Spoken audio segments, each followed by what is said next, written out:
अस्सलाम वालेकुम, मेरा नाम डॉक्टर हुमा असलम है। मैं कंसल्टेंट साइकाट्रिस्ट हूँ और Punjab institute of mental health में as head of unit C2 काम कर रही हूँ। इसके साथ साथ मैं साइकाट्री क्लिनिक में एज कंसल्टेंट साइकाट्रिस्ट काम कर रही हूँ। आज की वीडियो में हम बात करेंगे attention deficit hyper active disorder के बारे में, जिसे आम जुबान में ADHD भी कहा जाता है। जब ADHD का नाम जहन में आता है तो एक ऐसा बच्चा जहन में आता है जो किसी चीज़ पर कॉन्सेंट्रेट नहीं कर पाता, जिसका फोकस और अटेंशन स्पैन बहुत ज़्यादा कम है और जो बहुत ज़्यादा हाइपर एक्टिव है, जो टिक के नहीं बैठता, जिसके ऐसा लगता है कि जिसके नीचे एक मोटर लगी हुई है और वो इधर से उधर जंप्स कर रहा है, इधर उधर खेल रहा है। लेकिन ADHD सिर्फ बच्चों में नहीं पाया जाता, ADHD एडल्ट्स में भी पाया जाता है। पाकिस्तान के स्टैट्स के मुताबिक तकरीबन 2.4% बच्चे ADHD का शिकार होते हैं, यानी कि हर 100 में से 2 से 3 बच्चे attention deficit hyper active disorder का शिकार होते हैं। और इसमें देखा गया है कि 40% बच्चे तो इससे आउटग्रो कर जाते हैं, वो वक्त के साथ साथ इससे डील करना सीख जाते हैं, इसको मैनेज करना सीख जाते हैं। लेकिन 60% ऐसे लोग भी होते हैं जो एडल्टहुड में जाके भी, जिनको कॉन्सेंट्रेशन के मसाइल रहते हैं, जिनको ADHD के डिफरेंट सिम्टम्स का सामना रहता है। एडल्ट ADHD एडल्टहुड में आके स्टार्ट नहीं होता, ये बचपन से ही चला आ रहा होता है। और ये वो बच्चे होते हैं जो या तो बचपन में डायग्नोज नहीं हुए, बचपन में इनको प्रॉपर ट्रीटमेंट नहीं मिली, और ये उससे क्योंकि कुछ बच्चों में ये वक्त के साथ साथ इसकी सिम्टम्स कुछ बेहतर हो जाती हैं, लेकिन कुछ बच्चों में ये सिम्टम्स रहती हैं। एडल्ट ADHD की अगर सिम्टम्स पे बात की जाए तो ये लोग किसी चीज़ पे कॉन्सेंट्रेट ज़्यादा देर तक नहीं कर सकते, अटेंशन स्पैन बहुत कम होता है, फोकस नहीं कर पाते, ये बहुत ज़्यादा डिसऑर्गेनाइज्ड होते हैं, चीज़ें ऑर्गेनाइज नहीं कर पाते, इनको अपॉइंटमेंट्स या ऑब्लिगेशंस भूल जाती हैं, डेडलाइंस को मीट नहीं कर पाते, काम स्टार्ट तो कर लेते हैं, बल्कि मल्टीपल काम स्टार्ट कर लेंगे, लेकिन काम को एंड नहीं कर पाते, अपनी चीज़ें बहुत ज़्यादा भूल जाते हैं, केयरलेस मिस्टेक्स करते हैं और बहुत ज़्यादा फिजिटी रहते हैं। हर टाइम हाथों की कोई मूवमेंट, फुट टैपिंग या फिर बॉडी की कोई मूवमेंट रहती है। इनको अपनी टर्न के लिए वेट करने में बहुत प्रॉब्लम होता है। ये सोशल सिचुएशन में जाके बहुत ज़्यादा बात करते हैं और इवन दूसरों को बात करने नहीं देते, उनकी बात बीच में काट देते हैं, उनका सेंटेंस कंप्लीट होने से पहले ही उसका सेंटेंस कंप्लीट कर देते हैं, या फिर अगर इनको रेस्ट का टाइम भी मिले तब भी ये रेस्ट नहीं करते, इम्पल्सिव होते हैं। तो ये कुछ चीज़ें हैं जो एडल्टहुड में अगर पाई जाएं तो पिक्चर एडल्ट ADHD की तरफ जा रही होती है। लेकिन उसमें भी हमें ये देखना होता है कि ये सिम्टम्स बचपन से स्टार्ट होनी चाहिए, क्योंकि ADHD न्यूरो डिजेनरेटिव डिसऑर्डर है।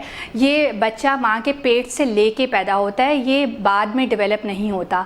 तो एडल्ट ADHD जो है अगर किसी में पाया जाता है तो उसके कुछ ना कुछ सिम्टम्स उसके बचपन में पाए जाते हैं। एडल्ट ADHD का जिन लोगों को सामना होता है उनकी लाइफ में उनको बहुत सारे प्रॉब्लम्स फेस करने पड़ते हैं, उनको काम की जगह पे बहुत ज़्यादा प्रॉब्लम्स का सामना होता है, वो जॉब्स का बार बार स्विच करते हैं, जॉब में सेटिस्फेक्शन नहीं रहती क्योंकि डेडलाइंस को मीट नहीं कर पाते, तो उनके जो बॉस हैं या फिर ओनर्स हैं वो उनसे इतना खुश नहीं होते। अगर इनकी पर्सनल लाइफ पे बात की जाए तो इनको पर्सनल लाइफ में भी बहुत सारे इश्यूज़ का सामना होता है, इनको रिलेशनशिप्स में इशू का सामना होता है, इनकी मैरिजेस में बेशुमार कन्फ्लिक्ट्स आते हैं। अगर देखा जाए तो ADHD के जो बच्चे होते हैं वो शुरू में तो शायद किसी ना किसी तरह कोप अप कर लेते हैं स्टडीज़ के लिए, लेकिन जैसे ही वो बड़ी क्लासेस में जाते हैं, जैसे O लेवल्स A लेवल्स में गए, मैट्रिक FSC में गए, जहाँ पे स्टडीज़ का बहुत ज़्यादा प्रेशर पड़ना शुरू हुआ और उस टाइम उनको बहुत ज़्यादा कॉन्सेंट्रेट करने की ज़रूरत है, तब इनके लिए मसला होता है। जैसे मैंने पहले बात की कि ADHD एक न्यूरो डिजेनरेटिव डिसऑर्डर है और बच्चा माँ के पेट से ये चीज़ लेके पैदा होता है और थ्रू आउट लाइफ वो इसके साथ चलती है। तो अगर इसको देखा जाए, इसकी ट्रीटमेंट की तरफ देखा जाए तो इसको हम मैनेज करते हैं। ऐसे बच्चों में जो हम दवाइयाँ स्टार्ट करवाते हैं वो 2 तरह की होती हैं, एक स्टिमुलेंट्स होती हैं, एक नॉन स्टिमुलेंट्स होती हैं। इन दवाइयों का मकसद ये होता है कि इन बच्चों की अटेंशन स्पैन को बेहतर किया जाए, इनकी कॉन्सेंट्रेशन के टाइम को बढ़ाया जा सके ताकि ये चीज़ों पे फोकस कर सके और इनकी इम्पल्सिविटी और हाइपर एक्टिविटी को कम किया जा सके। अब कुछ ऐसी चीज़ों पे बात करते हैं कि अगर आपके पास कोई ऐसा बंदा है जिसको इस तरह के मसाइल का सामना है या आपको लगता है कि आप में खुद कुछ ऐसी सिम्टम्स पाई जा रही हैं, तो आप इसको किस तरह मैनेज कर सकते हैं। एक तो ये कि इसमें डाइट बहुत ज़्यादा इंपॉर्टेंट है। आपने प्रोटीन इंटेक अपनी डाइट में बढ़ाना है, वो चीज़ें जो आपको प्रोटीन ज़्यादा देती हैं उन चीज़ों को अपनी डाइट में शामिल कीजिए। शुगर का इंटेक कम से कम करना है। जो वाइट शुगर है this is the main culprit और ये आपकी कॉन्सेंट्रेशन को मज़ीद इम्पेयर करता है, तो आपने वाइट शुगर को कम से कम रखना है। एनर्जी ड्रिंक्स, कैफिनेटेड ड्रिंक्स, आपकी फिज़ी ड्रिंक्स, ये सब आपकी कॉन्सेंट्रेशन को मज़ीद कम करती हैं, तो आपने इन सब चीज़ों को अवॉइड करना है। घर का बना सादा खाना खाएं और इसमें फल सब्जियों का इंटेक ज़्यादा रखें, प्रोटीन का इंटेक ज़्यादा रखें। इसमें एक देखा गया कि ओमेगा 3 जो फैटी एसिड हैं वो इसमें बहुत ज़्यादा इंपॉर्टेंट रोल प्ले करते हैं। जो फ़िश है या फिर जितने भी सी फूड हैं वो ADHD के लिए अच्छे होते हैं, तो इन चीज़ों का इंटेक आप अपनी डाइट में बढ़ा सकते हैं।